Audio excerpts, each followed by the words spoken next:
saw it clearly. The woman flirting with another man in the hotel ballroom was my beautiful wife, Liz. Filled with anger, I rushed toward her, but her reaction completely blindsided me. She didn't show a hint of guilt.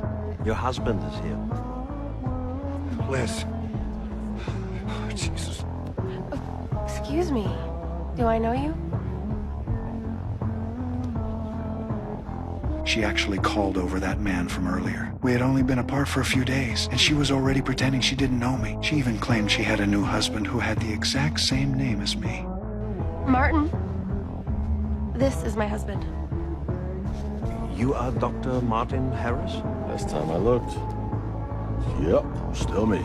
Furious, I kept asking her why she was doing this, but Liz stayed silent the whole time, letting the security guards treat me like some troublemaker and drag me out of the ballroom. Once they brought me to the security office, I asked the front desk to pull the surveillance so I could prove I was the real Martin. But in the footage, from beginning to end, only my wife appeared, just her, alone. That's when I suddenly remembered. When we checked in, I was outside taking our luggage and realized one suitcase was missing, the one with my ID and important documents. It must have been left at the airport. I didn't have time to tell Liz. I jumped into a taxi and headed straight back. When I tried calling her, my phone happened to have no signal, and that was when the accident happened.